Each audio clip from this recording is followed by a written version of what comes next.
Hey, bienvenue dans le show. Aujourd'hui, on est la veille de Noël, le 24 décembre. Je vais te parler de communication, donc les 7 erreurs de communication qui nuisent à ton leadership. Donc, j'avais envie de faire un spécial parce que, puis pas quand ça va bien. Je te parle de communication au quotidien, comment tu gères tes équipes, comment tu t'exprimes avec les gens, que ce soit avec ta famille, mais aussi avec tes employés, avec tes collègues. Puis c'est pas quand ça va bien généralement qu'on va vivre, qu'on va commettre ces erreurs-là, ces écueils-là. C'est bien souvent quand on est sous pression, quand on vit un stress incroyable, quand il se passe quelque chose de vraiment pas le fun dans notre vie, dans notre business. C'est souvent là où on va avoir des écueils, c'est un mot que j'aime utiliser, où on va commettre des erreurs, où on va peut-être un peu mal s'exprimer. Et je le dis tellement souvent, mais la communication, c'est véritablement la clé du succès quand tu es un chef d'entreprise. Donc, c'est ce que je vais partager avec toi, mais juste avant que je rentre dans le vif du sujet, donc si tu me découvres pour la première fois, je me présente, je m'appelle Karen Roy, je suis coach, mentor d'affaires et j'aide les entrepreneurs à bâtir des équipes et des systèmes performants pour qu'ils puissent vivre bien, mais franchir la croissance avec leur entreprise. Alors, si tu arrives sur la chaîne, je t'invite à t'abonner. Je partage à chaque semaine du contenu de gestion sur la gestion d'équipe, sur le développement des affaires. Donc, tu vas retrouver toute cette information-là ici sur la chaîne. Donc, abonne-toi, s'il te plaît. Laisse-moi un j'aime si ça te parle ce que je te partage. Et rejoins-moi à chaque semaine pour le contenu que je te partage. Donc, je commence avec les fameuses erreurs de communication. Donc, une des premières erreurs que je vais voir, puis sûrement que tu vas te reconnaître là-dedans, ça arrive un petit peu pas mal à tout le monde.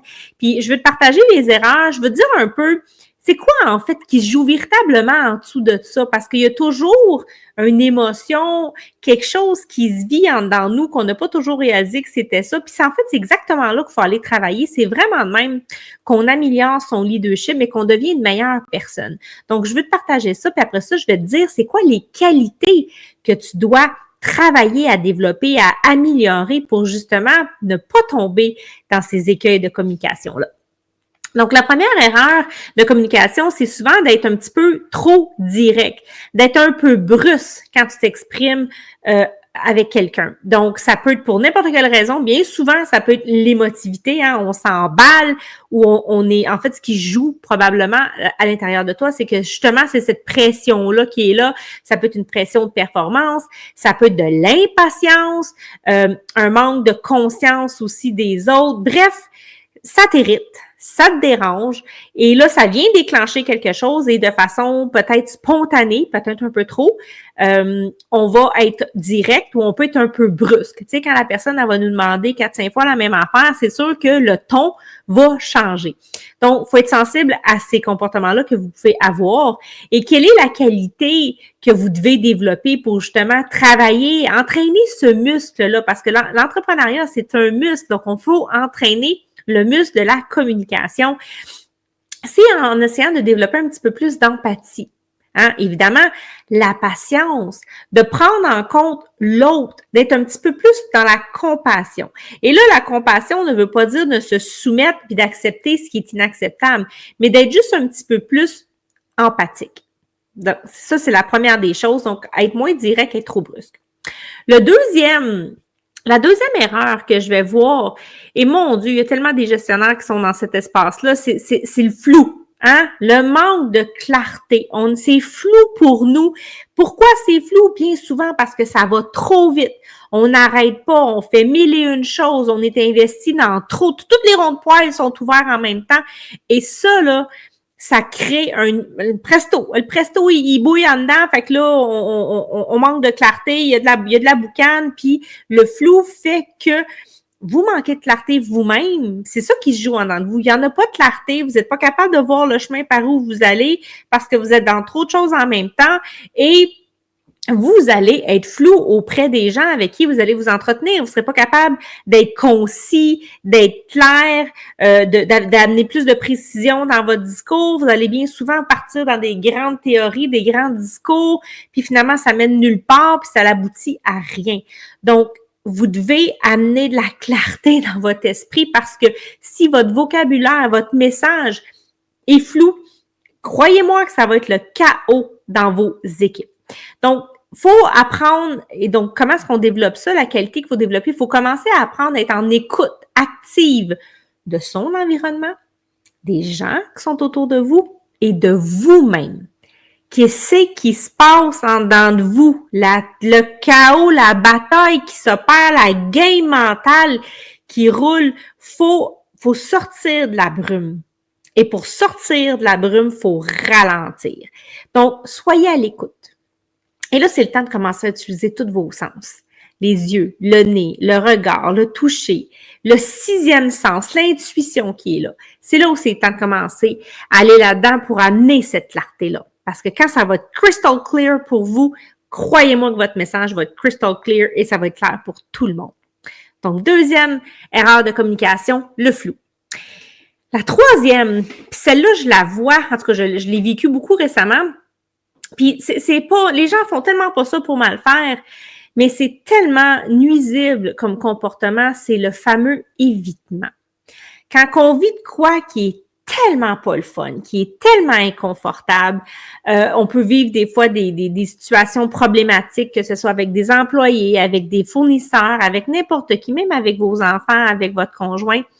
On va tomber dans l'évitement parce qu'on ne veut pas aborder un sujet qui nous fait sentir inconfortable, un sujet qui est difficile. Donc, d'avoir des conversations difficiles, des fois de devoir faire preuve d'humilité parce qu'on est peut-être dans une posture où c'est pas reluisant pour nous, puis on n'est pas bien là-dedans, on va éviter d'affronter la bête, hein, comme on dit. Donc, souvent, on va avoir peut-être peur du conflit. Surtout, bien souvent, ce qui est là, c'est la peur de déplaire. Il y a plein d'émotions qui se cachent en dessous de ça. Des fois, ça peut être de la honte. On a honte face à une situation dans laquelle on s'est mis, puis on n'est pas fier de nous, puis on veut tellement pas paraître sur un mauvais jour. Donc, en fait, c'est vous par rapport à vous. Donc, on veut pas s'affronter, mais on évite l'autre personne, puis on crée encore plus de dommages en se comportant comme ça sans s'en rendre compte. Et c'est le malaise qui est tellement fort que vous ressentez qui va faire que, vous allez avoir des réactions qui sont pas tout à fait correctes envers les autres personnes. Donc, l'évitement, la fuite, c'est des mécanismes de défense dans ce type de communication-là, mais quand vous êtes en posture de leadership, c'est vraiment quelque chose que vous devez regarder parce que vous n'êtes pas dans votre posture quand vous êtes dans vos mécanismes de défense. Donc, ça vous nuit énormément. Donc, il faut faire preuve de courage. Là, on s'entend que ça fait appel au courage. Il faut commencer à adresser avec respect les situations, mais il faut les avoir, les conversations difficiles. Puis même, la croissance est toujours dans l'inconfort. Donc, même si ça vous rend dans l'inconfort de le faire, la satisfaction que vous allez avoir après de l'avoir fait va être juste comme « wow ». Donc, ça, c'est le 3e élément. Donc, si tu aimes ce que je te partage, si ça t'inspire, si ça t'aide, si ça t'apporte de la valeur, s'il te plaît, laisse-moi un j'aime, écris un commentaire, ça va m'aider à soutenir mon travail et à vous en donner encore plus à chaque fois. 4e chose. Donc, celle-là, je vais être honnête, là, je vais faire mon mea culpa. J'ai eu de la misère pendant longtemps. Puis encore des fois, j'ai de la misère. Ça va tellement vite dans ma tête. Je suis tellement une fille qui est réactive parce que je processe plus rapidement, je pense, que la moyenne. Donc, c'est d'interrompre les autres. Des fois, j'ai de la difficulté à me contenir parce que justement, pouf, ça pop, j'ai envie il y a quelque chose qui est monté, j'ai quelque chose que je veux partager. L'intention, souvent, est pas mauvaise, mais ça laisse un effet qui est pas toujours positif sur vous. Donc, j'en suis très consciente, puis je fais mon mea culpa en vous disant que ça m'arrive d'être comme ça, donc je m'expose, je suis en toute vulnérabilité. Mais ça peut aussi donner l'impression qu'on veut monopoliser aussi toute la place. Donc, ça peut effectivement, ça dérange les gens. Ça peut déranger le fait d'interrompre parce qu'on se sent pas écouté, on se sent pas considéré. Donc, c'est sûr que ça prend de la place et ça n'a pas sa place. Donc, c'est quelque chose véritablement qu'il faut travailler à améliorer. Donc, souvent, ce que ça va cacher, ce type de comportement-là, ça va être un besoin de vouloir avoir le contrôle ou peut-être un manque de sensibilité aux autres. Puis encore une fois, des fois, c'est des comportements qui sont inconscients. On n'est pas comme ça parce qu'on veut volontairement déranger ou nuire aux autres ou déplaire, mais on le fait.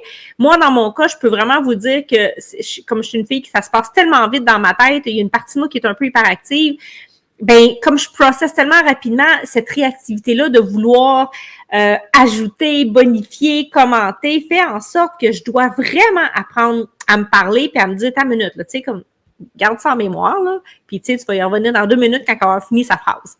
Donc, ça, c'est important. Ça demande de l'humilité. Puis j'ai envie de vous dire d'avoir des stratégies d'attente.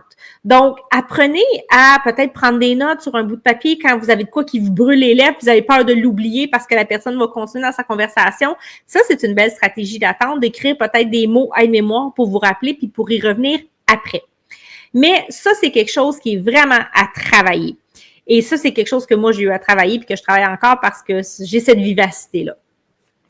5e erreur que je vais voir, c'est d'envoyer des messages contradictoires. Donc, la fameuse incohérence. Quand les babines ne suivent pas les bottines, ça peut pas marcher.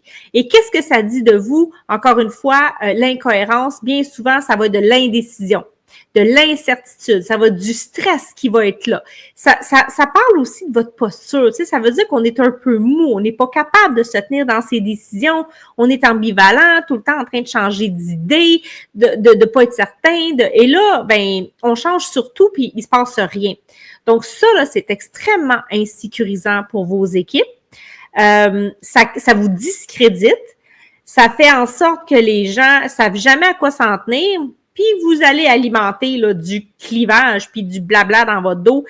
Rendu là, il y en a toujours, c'est certain, mais tu sais, vous devez quand même être ce fameux modèle de rôle-là. Et c'est d'ailleurs la qualité de communication qu'il faut développer, c'est de travailler à être cohérent, d'être conséquent avec ce qu'on dit, ce que l'on fait. Les babines doivent véritablement suivre les bottines et vous devez être ce modèle de rôle-là. Donc, regardez-vous aller. Est-ce que vous êtes cohérent? Est-ce que vous êtes tout le temps en train de changer d'idée à toutes les 2 semaines? Ou vous êtes capable de tenir la route, même quand c'est difficile, même quand les gens vont rester, c'est on continue, on avance, on s'en va là. Donc, ça, vous devez travailler ça si c'est quelque chose que vous avez cette tendance-là. Puis là, je vous nomme tout ça, puis peut-être que vous pensez que, ah non, ça, moi, je suis pas de même, ah non, je suis pas de même. Puis la meilleure façon de savoir sont où vos vices de communication, c'est par les pairs. Donc, vous pouvez vous auto-évaluer, vous pouvez avoir une perception de vous-même, mais demandez les gens avec qui vous interagissez, comment est-ce qu'ils vous perçoivent. Donc, cette évaluation-là, faites-la faire par les autres, faites-la faire par votre conjoint, par vos amis, par vos employés, en toute humilité, mais faites-le pour apprendre à devenir un meilleur humain, une meilleure personne, un meilleur leader. Donc, 5e, les incohérences. 6e, sous-estimer les non-dits. Croyez-moi que le non-verbal parle bien souvent beaucoup plus que le verbal. Les traits du visage, les expressions, le ton, les soupirs, les mimiques, les silences. C'est lourd un silence, mais ça parle un silence. Puis tout ça peut envoyer plein de messages. Puis c'est ça, en fait, qui est confusant avec les non-dits parce que ça peut envoyer des bons messages, mais ça peut aussi envoyer des très mauvais messages. Donc, ne restez pas avec des non-dits. Si vous avez un sentiment, puis ça demande encore une fois du courage d'aller oser nommer quelque chose que vous ressentez qui est là. Des fois, c'est aussi une sensation qu'on va avoir face à une personne, face à une émotion, peut-être quelque chose qu'on a dit, on voit qu'il y a eu une forme de réaction de son côté. Allez au bout des choses, allez démystifier ça. Les non-dits, souvent, ça va témoigner peut-être vraiment d'un manque de conscience de votre part, mais il faut être à l'écoute, et à l'écoute avec ses sens. Donc, c'est pas juste avec ses oreilles, c'est avec ses yeux, c'est d'observer qu'est-ce qui joue, comment la personne se comporte, est-ce qu'elle... Puis tu sais, je veux dire, il existe des formations, il y a des gens que c'est leur spécialité, ils vont vous apprendre tous les signes. La police travaille beaucoup avec ça, quand la personne regarde en avant, sur le côté, en haut, tout ça signifie quelque chose. Donc, vous êtes constamment en train de communiquer, vous êtes constamment en train d'envoyer un message, de laisser un impact autour de vous. Et c'est de savoir quand on utilise les non-dits ou, par exemple, le silence, à quel moment je le fais? À quel moment c'est judicieux puis que ça me sert de façon positive et constructive dans ma communication? Parce que si j'utilise le silence pour pas, le point 1, être brusque, être bête parce que je veux rester dans ma maîtrise puis pas tomber dans l'émotion, c'est A1. Si j'utilise le silence comme j'ai dit tantôt, pour faire de l'évitement, ben là, vous n'êtes plus pantoute, vous l'utilisez pas de la bonne façon. Vous l'utilisez et c'est en train de vous nuire. Donc là, c'est pas tranché au couteau, mais vous comprenez, l'idée, c'est d'être conscient de ça. Donc, il faut travailler à développer, évidemment, sa présence à soi. Les contextes aussi de stress. Dans quel contexte je vais réagir? Parce que il y a le non-dit des autres, mais il y a aussi votre propre non-dit. Surtout si vous êtes une personne qui n'est pas poker face.